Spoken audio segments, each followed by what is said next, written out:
6 দিন পর নখ খসে যাবে 9 দিন পর চুল। 6 দিন পর নখ খসে যাবে 9 দিন পর চুল। কবর গাহের সামান নিতে কইর না কেউ ভুল। কবর জায়গা ভালো নয়,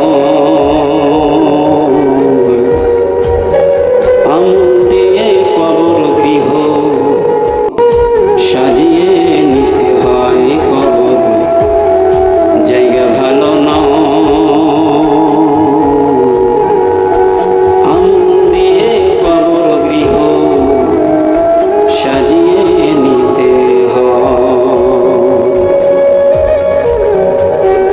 17 দিনে পেট ফেটে শেষ প্রকার খাদ্য হবে।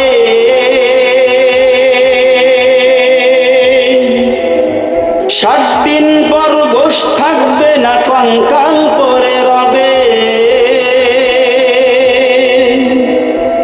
17 দিনে পেট ফেটে শেষ প্রকার খাদ্য হবে। 60 দিন পর গোশ থাকবে না, কঙ্কাল পরে রবে। 90 দিনে হাড়গুলি সব 90 দিনে হাড়গুলি সব আলাদা করে রয়। কবর জায়গা ভালো নয়, আমল দিয়ে কবর গৃহ সাজিয়ে নিতে হয়। কবর জায়গা ভালো নয়, আমল দিয়ে কবর গৃহ সাজিয়ে নিতে হয়। দেহের চেয়ে অহং বড়, লোভ লালসার পাহাড়। হিংসাই জ্বলে বিবেক হলো নফসের কালো আহার। দেহের চেয়ে অহং বড়, লোভ লালসার পাহাড়। হিংসাই জ্বলে বিবেক হলো নফসের কালো আহার।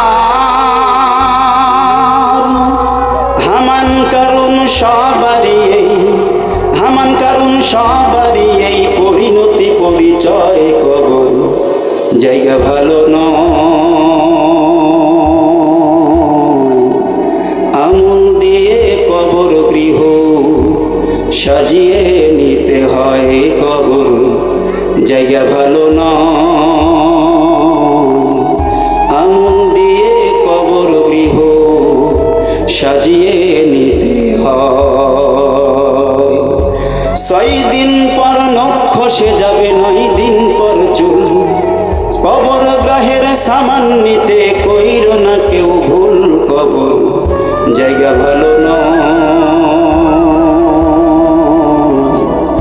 আমল দিয়ে কবর গৃহ সাজিয়ে নিতে হয়। কবর জায়গা ভালো নয়, আমল দিয়ে কবর গৃহ সাজিয়ে নিতে হয়। আল্লাহ সবাইকে বোঝার তৌফিক দান করুন, বলি আমিন। আল্লাহ মহব্বতের ডাক দিয়ে বললেন, লা তুলহিকুম আমওয়ালুকুম ওয়ালা আওলাদুকুম। দুটি বস্তু যেন তোমাদেরকে ধ্বংস না করে, হালাক না করে, গাফেল না করে, উদাসীন না করে, বেপরোয়া না বানায় দেয়। কয় বস্তু? একটু জবান খুলে বলেন, কয় বস্তু? 2 বস্তু। 2টা বস্তু যেন হে ইমানদাররা তোমাদেরকে হালাক না করে। এই 2টা খুব মারাত্মক, 2টা বিষক্রিয়া। হলেও যেন তোমরা আহার না করো, না খাও, গ্রহণ না করো, না ধরো, না ছৌ, না ছুঁয়ো, যেভাবে আপনি বুঝেন। এই 2টা খুব মারাত্মক, তোমাদেরকে হালাক করে দিবে, ধ্বংস করে দিবে। কোত্থেকে ধ্বংস করবে? আন যিকরিল্লাহ আই খামসু সালাওয়াত। আল্লাহর দেওয়া 5 ওয়াক্ত নামাজকে যেন 2টা বস্তু ধ্বংস না করে। আল্লাহর জিকির থেকে তোমাদেরকে যেন 2টা বস্তু দূরে সরায় না দেয়। জিকির থেকে অধিকাংশ মুফাসসিরিনে কেরাম উদ্দেশ্য নিয়েছেন 5 ওয়াক্ত নামাজ। সুবহানাল্লাহ বলেন। জিকিরের অনেক অর্থ আছে, তার মধ্যে সর্বোচ্চ সব থেকে ঊর্ধ্বের জিকির হলো 5 ওয়াক্ত নামাজ। সুবহানাল্লাহ। এজন্য যে সমস্ত ভণ্ডরা বলে নামাজ বাদ দিয়ে খালি জিকির করো, এই সমস্ত ভণ্ডদের কথা একেবারেই ভিত্তিহীন, মিথ্যা। কারণ সব থেকে বড় জিকিরের নাম কি? 5 ওয়াক্ত নামাজ। এই জিকির ঠিক রাখতে হবে, এটা কোরআনের কথা, আমার কথা না। আন যিকরিল্লাহ, আল্লাহর জিকির থেকে যেন তোমাদেরকে দুইটা বস্তু ধ্বংস না। জিকির থেকে অধিকাংশ মুফাসসিরিনে কেরাম উদ্দেশ্য নিয়েছেন 5 ওয়াক্ত নামাজ। কয় ওয়াক্ত নামাজ? তাহলে এই জিকিরটা আগে গ্রহণ করতে হবে।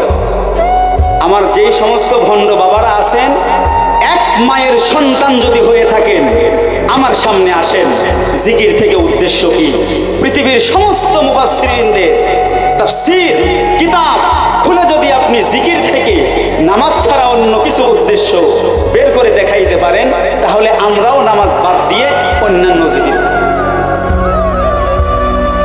জিকির থেকে সব থেকে বড় জিকির হলো 5 সালাওয়াত, 5 ওয়াক্ত নামাজ। এই জিকিরটা আগে ধরতে হবে, আগে করতে হবে। কয় ওয়াক্ত নামাজ? পর্দার অন্তরালে আমার যে সমস্ত মা বোনরা কথা শুনতেছেন, দয়া করে আমার এই কথাগুলো দিলের কান দিয়ে আমলের নিয়তে শোনার চেষ্টা করবেন। আগে 5 ওয়াক্ত নামাজ, অন্য সব জিকির বাদ। আগে জিকির হবে কয় ওয়াক্ত নামাজ? 5 ওয়াক্ত নামাজ। এই জিকির অনেক কথা সংক্ষিপ্ত করে আমি বোঝানোর জন্য বলছি। আপনি জিকির করলে লাভ কি হবে? অনেক লাভ। তোর মধ্যে সব থেকে বড় লাভ হলো দুনিয়াতে শান্তি, পরকালে মুক্তি। সুবহানাল্লাহ।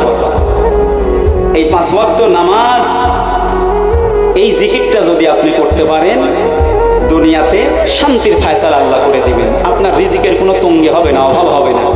অলরেডি আসমান থেকে আল্লাহ পাক রিজিকের ব্যবস্থা করবেন। সুবহানাল্লাহ। জিকির নিয়ে কোনো টেনশন করা লাগবে না। ওয়াল্লাহি বিল্লাহি তাল্লাহি লিল্লাহি, আল্লাহর কসম দিয়ে বলছি, 5 ওয়াক্ত নামাজ আপনি নবীজির তরিকায় রীতিমতো নিয়মতান্ত্রিকভাবে আদায় করতে থাকেন, দুনিয়ার রিজিক লামাকাম অদৃশ্য থেকে আপনার কাছে আসবে। রিজিকের পেছনে আপনাকে দৌড়াইতে হবে না। আল্লাহু আকবার বলেন।